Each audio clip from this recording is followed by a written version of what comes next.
अस्सलामु अलैकुम रहमतुल्लाहि व बरकातुहू। Welcome to my YouTube channel Mohammad Faizan Abbasi. वैसे तो पाकिस्तान के मसाइल इतने ज़्यादा हैं कि हम वीडियोस बना बना के थक जाएंगे, लेकिन एक तो मसाइल बहुत और उसके बाद उन पर हल भी नहीं होता। अगर आप किसी मसले की निशानदही कर भी दें तो बहुत ही मुश्किल होता है कि उस मसले को सीरियस लिया जाए। तो जैसा कि आपको पता है कि पाकिस्तान की आबादी 65 टू 70% यंगस्टर पर डिपेंड करती है और ये पाकिस्तान की खुशकिस्मती है कि पाकिस्तान के पास यंगस्टर की एक बड़ी तादाद है। लेकिन पाकिस्तान की बदकिस्मती ये है कि वो जो यंगस्टर हैं, जो यूथ अब आने वाले वक्तों में पाकिस्तान का मुस्तकबिल बनेगी, वो यूथ जिससे हम ये तवक्का करते हैं कि डॉक्टर, इंजीनियर्स, आर्किटेक्चर्स, ऑफिसर्स, मुख्तलिफ फील्ड में वो हमें यूथ की शक्ल में मिलेंगे कि यही जो यंगस्टर हैं आगे बढ़कर कोई किसी फील्ड में जाएगा, कोई किसी फील्ड में जाएगा। लेकिन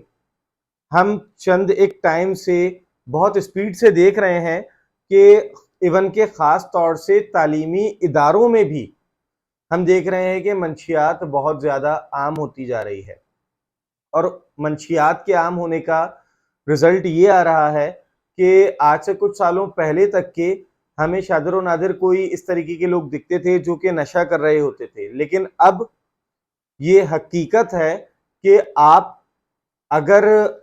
विजिट करें, आप थोड़े से रास्ते का भी विजिट कर लें, इवन के आप एक डिस्ट्रिक्ट का भी विजिट कर लें, तो वहां पर आप देखेंगे कि आपको मुख्तलिफ चौक्स पर,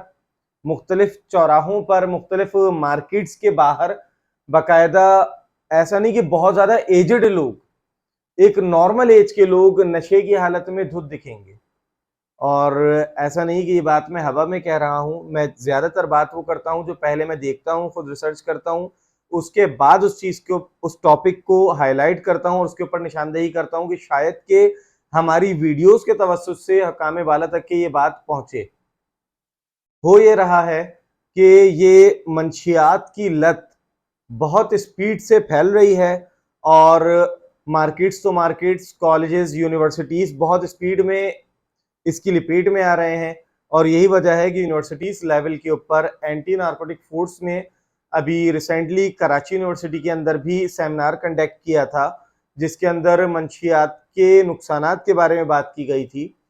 और अच्छी बात है सेमिनार कंडक्ट किया, लेकिन उस एक सेमिनार के बाद शायद ही हमने कोई सेमिनार सुना हो जो एएनएफ की जानिब से ऑर्गेनाइज किया गया हो, या फिर मंशियात की रोकथाम के ऊपर हमने कोई सीरियस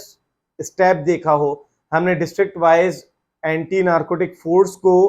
एक्टिव देखा हो। जिस तरीके से पुलिस गुटके, मावे, छालिया इनके खिलाफ क्रैकडाउन कर रही है, इनको रोकने की कोशिश कर रही है कि किसी तरीके से छालिया का इस्तेमाल कम हो जाए, किसी तरीके से गुटके जो बन रहे हैं, मावा जो बन रहा है, इन चीज़ों का कंट्रोल कर लें और ये नशा कम हो जाए, तो ये जो ड्रग्स है फिर ये नज़र क्यों नहीं आ रहा है, ये भी एक सवालिया निशान है। और मैं अगर आपको बताऊं तो चंद एक महीनों के अंदर, 3 से 4 महीनों के अंदर तकरीबन 20 से 25 के करीब लेडीज नशे की हालत में, मतलब ओवरडोज लेने की वजह से अपनी जान से हाथ धो बैठी हैं। होता यह है कि आप जब किसी एक बुराई में फंस जाओ तो फिर बुराई बढ़ती से बढ़ती चली जाती है, और क्योंकि आप खुद अपने कंट्रोल में नहीं होते, आपको नहीं पता होता कि आप कर क्या रहे हैं। यही वजह है कि अभी रिसेंटली जो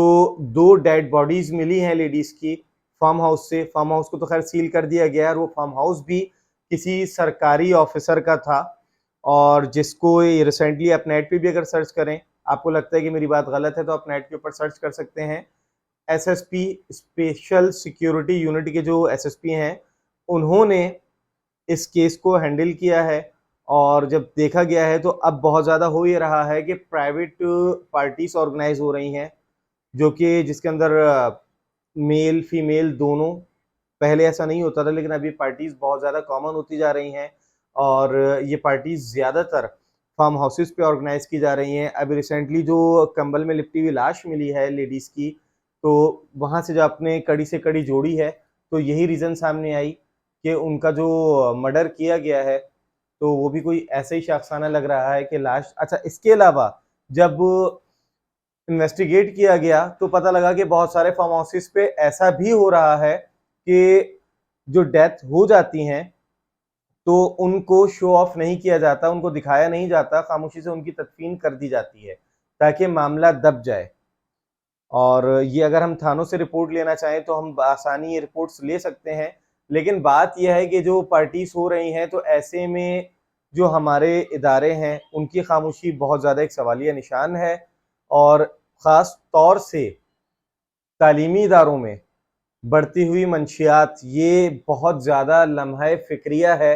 क्योंकि ये वो दीमक है जो कि हमारी नौजवान नस्ल को बहुत तेज़ी से खा रही है। ऐसी बहुत सारी वीडियोज़ हैं, बहुत सारी वीडियोज़ हमें देखने को मिल गई हैं इंटरनेट के ऊपर, मुख्तलिफ़ जगहों की, लाहौर की, कराची की, मुख्तलिफ़ जगह की, जहाँ पे ड्रग्स के इस्तेमाल की वजह से स्टूडेंट्स बहुत ज़्यादा नेगेटिव वे की तरफ जा रहे हैं, जिसके अंदर फिर वो हर नाजायज़ काम को अपनी सिर्फ ख्वाहिश पूरी करने के लिए कर रहे हैं ताकि वो नशा कर सकें और अपने आप को थोड़ी देर के लिए तस्कीन दे सकें। तो मेरी जो डीजी हैं एएनएफ के, उनसे, जो केयर टेकर मिनिस्टर हैं एंटी नारकोटिक फोर्स के, उनसे, और जो डायरेक्टर्स हैं, इनसे ये मौदबाना दरख्वास्त है कि आपके जो डिस्ट्रिक्ट लेवल के ऊपर ऑफिसेज हैं इनको दोबारा से फाल किया जाए। बेशक आपकी नज़र में फाल हैं, लेकिन जो ग्राउंड रियलिटी है वो मैं बता रहा हूँ। बाकी मुझसे ज़्यादा बेहतर आप खुद भी विजिट करके देख सकते हैं, और बहुत सारे केसेस रिपोर्ट भी हो रहे होते हैं। और आप कहीं नहीं, आप किसी भी डिस्ट्रिक्ट का विजिट कर लें, वहाँ पर आपको नशे के आदि नशेई लोग बहुत ज़्यादा दिख जाएंगे, बहुत ज़्यादा मिल जाएंगे। अब तो उनको ढूंढना भी नहीं पड़ता, आपको मुख्तलिफ चौक्स के ऊपर ही वो दिख जाते हैं, नशे की हालत में किसी भी कचरा कुंडी के ऊपर वो टुन पड़े हुए दिख जाते हैं।